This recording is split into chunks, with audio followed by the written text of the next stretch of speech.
اعوذ باللہ من الشیطان اللعین الرجیم بسم اللہ الرحمن الرحیم الحمد للہ رب العالمین والصلاة والسلام علی اشرف الانبیاء والمرسلین وعلی آلہ الطیبین الطاہرین المعصومین المظلومین اما بعد وقد قال اللہ سبحانہ وتعالی فی کتابہ المجید وفرقانہ الحمید وقولہ الحق وهو اصدق الصادقین بسم اللہ الرحمن الرحیم قال یا موسیٰ انی اصطفیتک علی الناس برسالاتی وبکلامی فخذ ما آتیتک وکن من الشاکرین وكتبنا له في الألواح من كل شيء موعظة وتفصيلا لكل شيء فخذها بقوة وأمر قومك يأخذوا بأحسنها سأريكم دار الفاسقين صدق الله العلي العظيم السلام علیکم ورحمۃ اللہ وبرکاتہ۔ اللہ تبارک و تعالیٰ کا شکر ہے کہ اس وقت سورہ اعراف کی دو آیات کی تلاوت کا شرف حاصل کیا، جن کے نشانات 144 اور 145 ہیں۔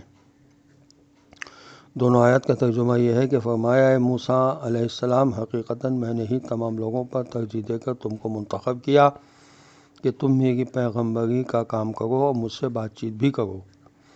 پس جو کچھ میں تمہیں عطا کروں اسے لے لو اور شکر ادا کرنے والوں میں سے ہو جاؤ۔ پھر ہم نے موسیٰ علیہ السلام کو ہر چیز کی نصیحت کی اور ہر پہلو کے متعلق واضح تفصیل تختیوں پر لکھ دی اور کہا کہ اب تم ان ہدایات کو مضبوطی سے تھام لو اور اپنی قوم کو حکم دو کہ اس کی اچھائیوں کو اختیار کریں۔ عنقریب میں تمہیں حد سے بڑھ جانے والے نافرمانوں کا ٹھکانہ دکھا دوں گا۔ تفسیر صافی میں عیاشی سے علم جعفر کے بارے میں حضرت امام جعفر صادق علیہ السلام سے مروی ہے کہ خداوند عالم نے حضرت موسیٰ علیہ السلام پر الواح تورات نازل فرمائی ہیں، جن میں تمام علوم درج تھے۔ جب حضرت موسیٰ علیہ السلام کا زمانہ انتہا کو پہنچا تو حکم ہوا کہ الواح کو واپس کر دیجیے۔ چنانچہ زبرجد کی تختیاں بہشت کے پہاڑ زینت سے لی گئی تھیں۔ پس حکم پروردگار ملنے پر حضرت موسیٰ علیہ السلام نے وہ تختیاں اٹھا لی اور پہاڑ کے دامن میں تشریف لائے۔ بحکم خدا پہاڑ شگافتہ ہوا اور آپ علیہ السلام نے وہ تختیاں کپڑے میں لپیٹ کر اس میں رکھ دیں۔ وہ شگاف بحکم خدا مل گیا اور تختیاں اس میں پوشیدہ ہو گئیں۔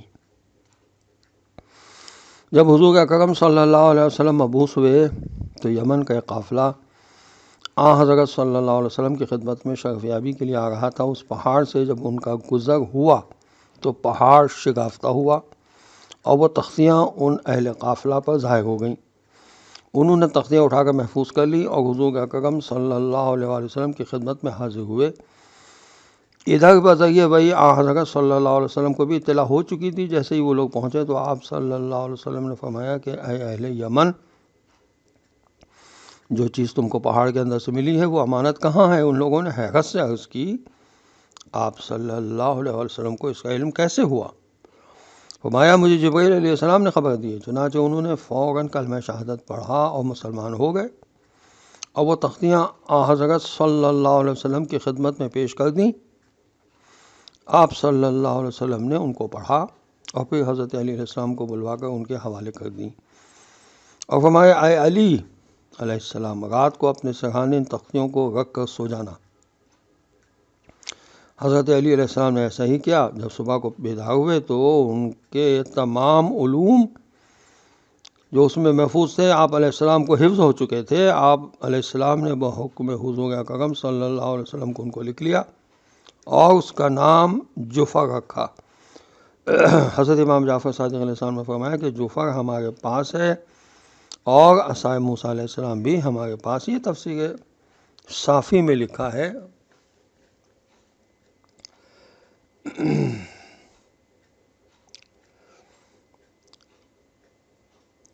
امام زمانہ اجل اللہ تعالیٰ فرج و شریف کا فرمان ہے کہ ہم تمہارا خیال رکھنے میں کوئی کوتاہی نہیں کرتے اور تمہاری یاد بھلاتے نہیں ہیں۔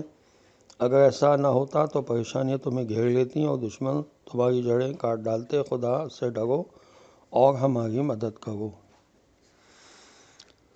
اگلی آیت کی تفسیر تھوڑی سی یہ ہے کہ حضرت موسیٰ علیہ السلام کی جو لائی ہوئی تختیاں تھیں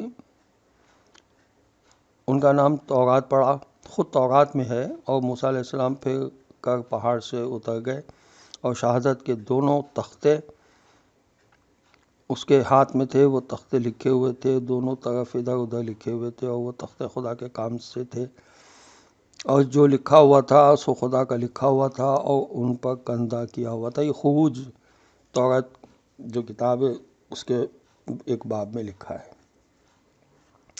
تفسیر قرطبی اور تفسیر کبیر اور تفسیر روح المعانی میں اس آیت کی تفسیر یہ لکھی ہے کہ خدا کا یہ فرمانا، پھر ہم نے موسیٰ علیہ السلام کو ہر چیز کی نصیحت کی۔ اس کا مطلب یہ ہے کہ ہم نے دینی مسائل اور احکام دین سے متعلق ہر ضروری تفصیل درج کی ہے۔ ہر چیز سے دنیا کی تمام چیزیں مراد نہیں، صرف احکام دین اور مسائل دین مراد ہیں جس کے حضرت موسیٰ علیہ السلام اور ان کی قوم محتاج تھی۔ تفہیم القرآن میں لکھا ہے کہ خدا کا یہ فرمانا کہ اپنی قوم کو حکم دو کہ ان کے بہتر مفہوم کی اچھائیوں کی پیروی کریں، یعنی احکام الہی کا وہ صاف اور سیدھا مفہوم لیں جو عقل عام سے سمجھا جا سکتا ہے، جس کی تعویل کرنے میں خواہ مخواہ کی چکر بازیاں، مفاد پرستیاں، ہیلے اور منہ شگافیاں نہ ہوں۔ فتح الرحمن جو تفسیر ہے اور تفسیر طبیان میں یہ لکھا ہے کہ آخری فقرے کے دو معنی نکلتے ہیں۔ نمبر ایک تو یہ کہ تم دیکھ لو گے کہ برے کام کرنے والوں کا آخرت میں گھر کیسا خراب ہوگا، یعنی جہنم ان کا ٹھکانہ ہوگا۔ نمبر دو یہ برے کام کرنے والوں یعنی فرعون اور اس کی قوم کے ہر بادشاہ، ہر برباد شدہ گھر تمہاری آنکھوں کے سامنے ہے۔ تو یاد رکھو کہ یہ ہوتا ہے تکبر، حق دشمنی اور برائی کا انجام۔